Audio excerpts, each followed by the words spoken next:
सभी भक्तों को मेरी राधे राधे। मैं प्रिया शरण पारासर स्वागत करता हूं ब्रज महिमा के नए चैनल संत महिमा में। आज हम आपको लेकर के आए हैं बड़े ही अद्भुत और अलौकिक स्थान पर, जिसको समस्त संसार पिपासा वन के नाम से जानता है। मैं आपको एक जानकारी और निवेदन करना चाहूँगा। समस्त ब्रजमंडल में 12 वन और 12 उपवनों का वर्णन आता है, जिसमें से यह पिपासा वन एक प्रमुख वन है, जिसमें अनेकों साधु संत छुप करके यहाँ दुनिया की नज़रों से दूर यहाँ रह कर के निरंतर भगवत आराधना करते हैं।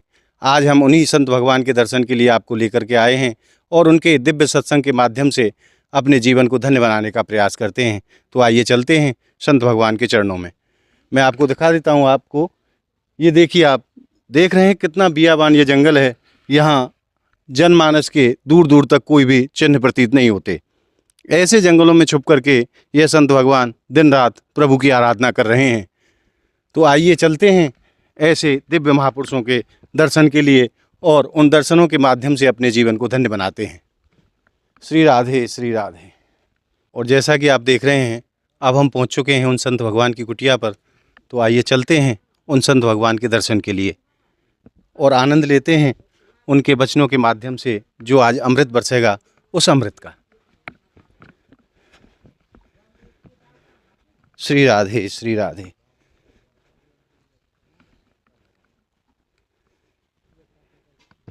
कहते हैं, संत मिलन को चालिए तजमाया अभिमान, और ज्यों ज्यों पग आगे बढ़ें कोटि यज्ञ समान। एक एक पग कोटि कोटि यज्ञों के बराबर पुण्य देता है। ऐसी अद्भुत महिमा है इन संत भगवानों की, जो ब्रज में रह कर के निरंतर भगवत आराधना कर रहे हैं। और बड़ा ही दिव्य और अलौकिक जीवन है। संसार से दूर रह कर के समस्त संसार की मंगल कामना के लिए ये दिन रात भजन किया करते हैं। और अब हम पहुंच गए हैं बाबा की कुटिया पर। बाबा भजन में लीन हैं। सर्वप्रथम संत भगवान के चरणों में प्रणाम। बाबा राधे राधे। जय जय श्री राधे श्याम। बाबा कछु प्रश्न आपके चरणन में लेके आयो हूँ, उनको निवारण चाहूँ। जी बोलिए। सर्वप्रथम तो आप अपना शुभ नाम बताओ। श्यामदास। श्यामदास बाबा। जी। बाबा, आप जो यहाँ पिपासा वन में रह रहे हो, कितने साल से आप रह रहे हो? जी 4 साल से। 4 साल से। उससे पहले आप कहाँ रहते थे? वृंदावन। वृंदावन। तो महाराज, आपको कैसे यहाँ की प्रेरणा हुई कि ऐसे निर्जन जंगल में जाकर के मुझे तपस्या करनी चाहिए? कहाँ से आपको प्रेरणा प्राप्त हुई? गुरु महाराज जी की कृपा से। अच्छा। हमारे गुरु महाराज जी ने हमें प्रेरणा दी। उन्होंने ये कृपा बरसाए कि तू जाके पिशावा वन में जाके वहाँ भजन करो, अपना आनंद लो। गुरु महाराज जी की कृपा ब्रज से में रह करके ठाकुर जी की लीलाओं का आप आनंद लें। जी। महाराज जी, मैं एक निवेदन आपसे करूं। कलयुग में जीव की उम्र बहुत कम है। जी। उस छोटी सी उम्र में कैसे लोग सुगमता से भक्ति के पथ पर चल पाएं? ऐसा क्या जीव को करना चाहिए जो गृहस्थ में रहते हुए वह भगवान की प्राप्ति हो जाए, भगवान की कृपा उसको प्राप्त हो जाए? देखिए, गृहस्थ में रहते हुए भी भगवान की प्राप्ति हो सकती है जी। ऐसे कईयों सारे भक्त हैं जो भक्तमाल में आए हुए हैं, श्री भक्तमाल जी में। तो गृहस्थ में रहते हुए भी भगवान की प्राप्ति का बस एक ही मार्ग है कि हर समय का कोई भी सेवा करे। खाते पीते उड़ते जागते बड़ों की सेवा, कुछ भी, जैसे गौ माता की सेवा, हर प्रकार की सेवा जो भी अपने शरीर से बनते हैं वो सब सेवा करते। और सब पे दया, जितने जीव है जीवों पे दया। क्योंकि कालिदास ने बताए, दया धर्म का मूल है, पाप मूल अभिमान, तुलसी दया न छाड़िए जब लगे घट में प्राण। जी। तुलसीदास जी ने जो ये पद बताए, दया ही एक धर्म का मूल है। पाप जो है वो अभिमान है, अगर वो किसी के अंदर आ जाती है तो उसका पतन हो जाता है। जी। चाहे कुछ भी हो जाए, अपना दया नहीं छोड़ना चाहिए। जीवों के प्रति दया करनी चाहिए और हर समय हरिनाम लेते रहना चाहिए। भले जैसे भी हो, जिस अवस्था में हो, सोते हुए हो, जागते हुए हो, उड़ते हुए हो, बैठते हुए हो, हर समय हरिनाम लेते रहना चाहिए। जितना हरिनाम लेंगे उतना ही भगवान के समीप हम होते जाएंगे और उतना ही हमारी मन, वाणी, हमारी मस्तिष्क जो होती है सक्रिय होते जाएगी और उतने धर्म के प्रति हमारा लगाव होते जाएगा।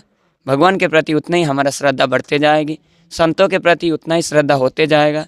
और जितना इस कलयुग में संतों के प्रति श्रद्धा, जीवों के ऊपर दया, भगवान का नाम जो करते हैं और वैष्णवों की सेवा, ये 4 चीज़ बताए गए हैं। इन 4 चीज़ को जो करते हैं उनका सुगम ही सरल ही उनका मुक्ति हो जाती है, भगवान की वैकुंठ धाम को प्राप्त कर लेते हैं। बस यही एक साधन है इस कलयुग में पार तरने के लिए। महाराज जी, ग्रस्त में रह कर के लोभ मोह ममता अहंकार ये पग पग पे जीव को परेशान करते हैं। इनसे जीव की कैसे निवृत्ति हो, कैसे इन पे विजय प्राप्त करे जीव, ऐसा कोई सुगम मार्ग महाराज आप बताएं। देखिए, ये तो काम क्रोध लोभ मोह ये तो स्वाभाविक है, जी ये तो हर कोई जीव में होती है।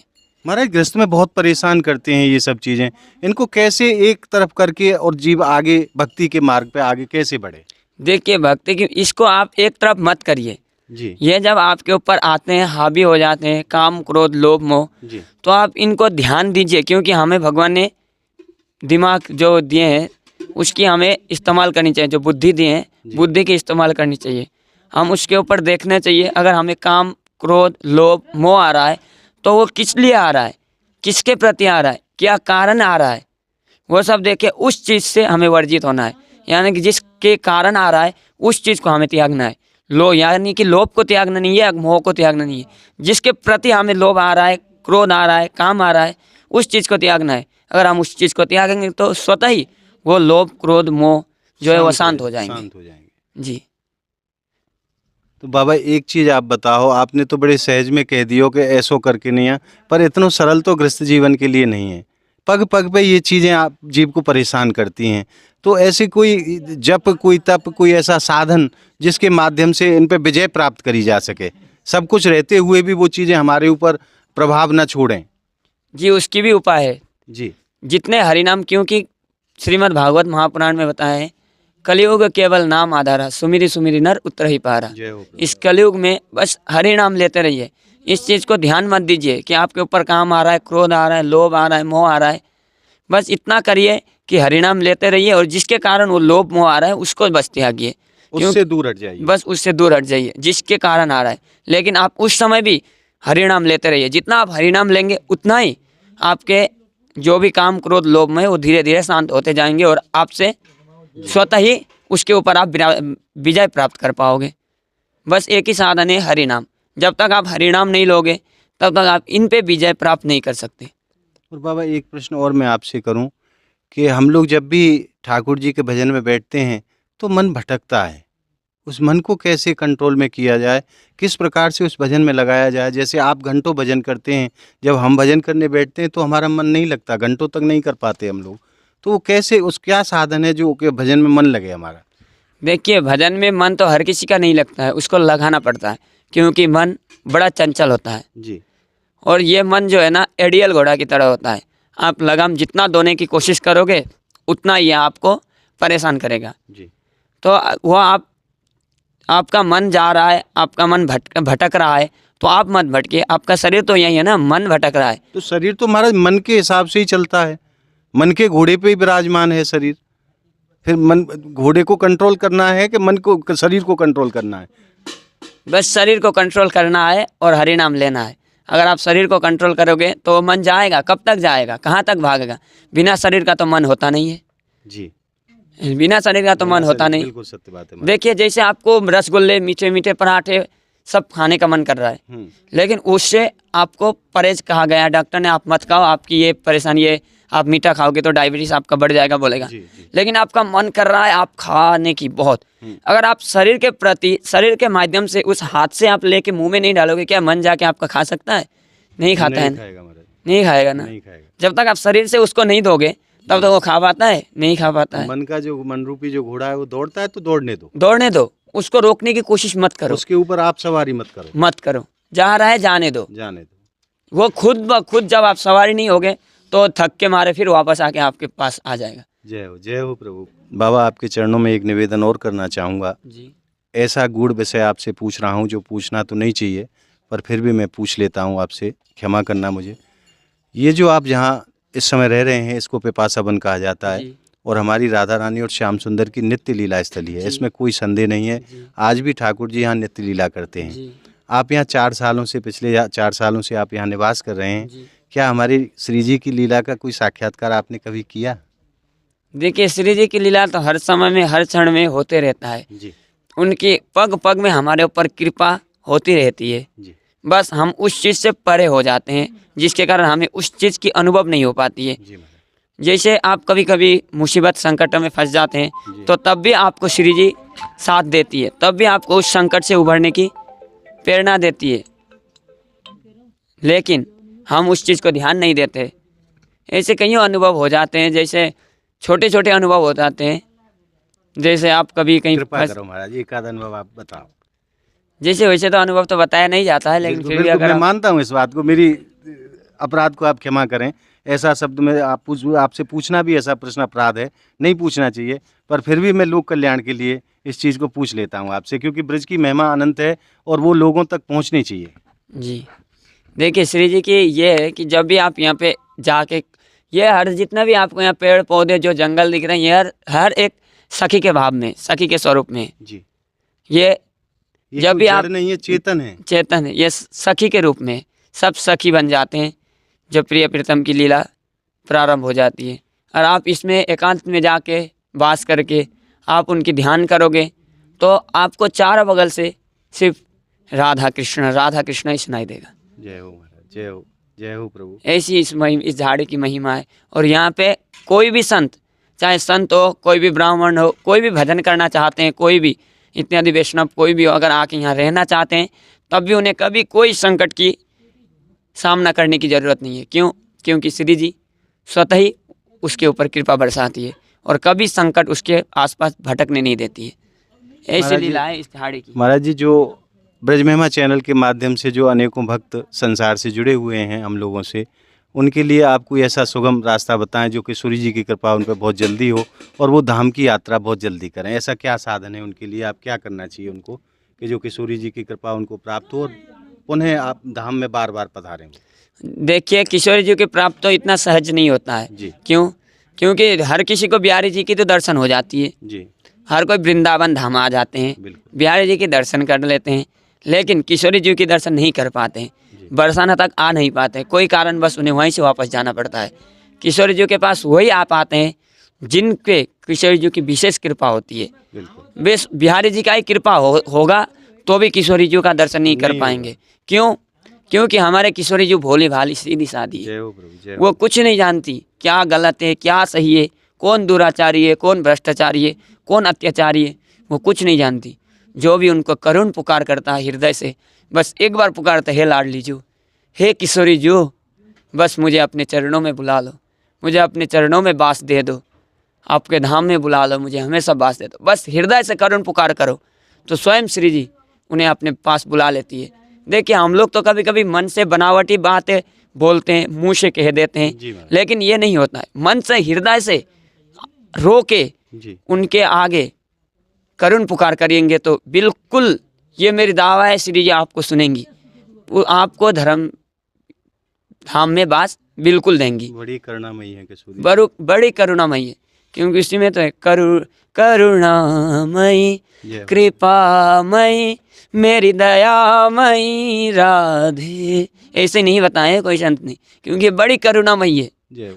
कोई भी भ्रष्टाचारी हो, दुराचारी हो, अत्याचारी हो, कुछ नहीं देखती, बस उनको करुण पुकार से एक बार पुकारो, हे किशोरी जी, हे लाडली जी, मुझे अपने पास बुला लो, तुरंत उसे बुला लेती है किशोरी जी। ऐसी है हमारी किशोरी जी। बस एक ही साधन है, धाम में वास करना है तो बस किशोरी जी का ध्यान करिए, चिंतन करिए, उनको करुण पुकार करिए, क्योंकि वो एक प्रकार से माँ है।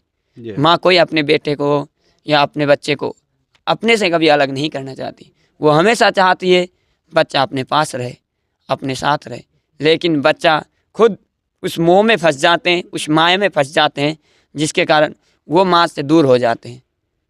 जय हो महाराज। किशोरी जी को बस आप करुण पुकार करो तो किशोरी जी स्वयं आपको बुला लेती है और धाम में वास दे देती है। ये मेरे खुद की अनुभव हम बता रहे हैं, क्योंकि जब हम आए वृंदावन धाम जी महाराज। आज से 5 साल पहले, तो सबसे पहले तो हम वृंदावन में आए थे, लेकिन वृंदावन में मुझे ज़्यादा दिन नहीं रहे, बस 4 या 5 महीना ही रह पाए। जी वहाँ से तुरंत मुझे श्री जी ने अपने चरणों में बुला ली और यहाँ इस बरसाना धाम में पिपास वन में मुझे बास दिया, जय हो। जो कि गुरु कृपा के कारण मुझे यहाँ बास मिला। अगर गुरु कृपा नहीं होता, गुरु जी नहीं होते, तो शायद मुझे यहाँ की बास नहीं मिलती, शायद मैं भक्ति में नहीं आ पाता। ये बड़ी गुरु कृपा है कि मुझे श्री जी का भजन करने का मौका मिला, साधन मिला, मार्ग मिला, भक्ति का मार्ग मिला, ये गुरु कृपा है। इसलिए बिना गुरु का ज्ञान भी अधूरा होता है जी महाराज और बिना गुरु का मुक्ति भी नहीं होता है। जी। इसलिए हर किसी को गुरु बनाना जरूरी होता है।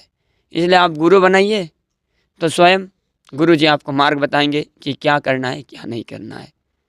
गुरु जी आपको भगवान की प्राप्ति करवा मतलब सकते हैं। वो यात्रा बिना गुरुजी के सानिध्य के नहीं पूरी हो सकती। नहीं हो सकती, गुरुजी का सहारा लेना ही पड़ेगा लेना ही पड़ेगा। क्यों? और उन्हीं क्यों? की कृपा से संभव है। जी, क्यों?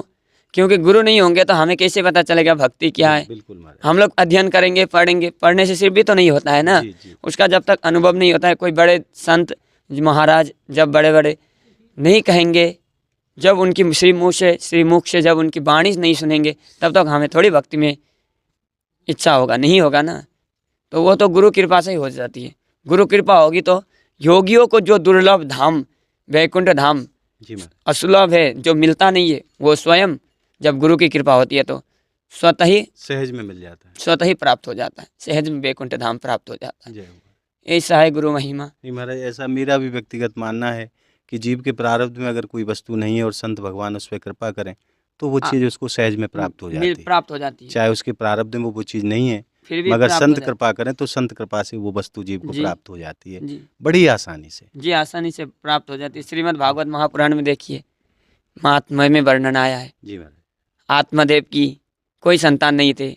योगी जी ने उन्हें एक फल दिए थे, बताए थे कि जाके आप उनको फल दे देना अपनी अर्धांगिनी को, वो खा लेंगी तो आपका बच्चा हो जाएगा। लेकिन उनकी बुद्धि मरी गई थी, वो अपने मद में डूब के चूर हो गई थी, जिसके कारण उन्होंने फल नहीं खाया था। उन्होंने गऊ को खिला दिया था। पर क्या हुआ, वह फल से गौ माता भी जो बाँझ बैठी हुई थी, जो तुलसी पौधा भी घर में नहीं होते थे, गौ माता का भी एक बच्चा हुए गौ स्वरूप में, जिनके कान बड़े बड़े थे और जिनका नाम गोकर्ण रखा गया था।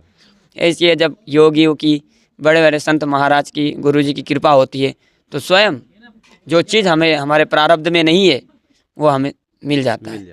महाराज जी, अंत में आप हमारे भक्त परिवार को क्या आशीर्वाद देना चाहेंगे? देखिए, आशीर्वाद तो क्या है कि हमेशा हरि नाम आप लोगों के श्रीमुख से उच्चारण होते रहे, हमेशा राधा राधा श्री राधा कहते रहे। बस यही मेरी दुआ है, यही मेरी आशीर्वाद है।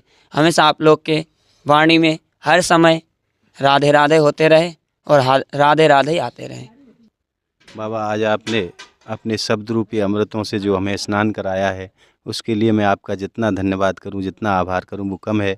फिर भी आपके चरणों में मेरी तरफ से कोटि कोटि प्रणाम। राधे राधे। मेरे चैनल के सभी भक्तों की तरफ से आपके चरणों में कोटि कोटि प्रणाम महाराज। जय जय श्री राधे श्याम।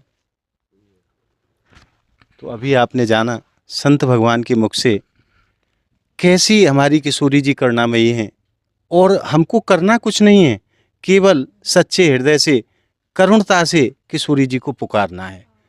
मेरा सभी भक्तों से एक बार पुनः अनुरोध है कि आप घर से ही हमारी किशोरी जी के चरणों का ध्यान करके और वहीं से उनके चरणों में निवेदन करें और करुणा के द्वारा उनको पुकार करें।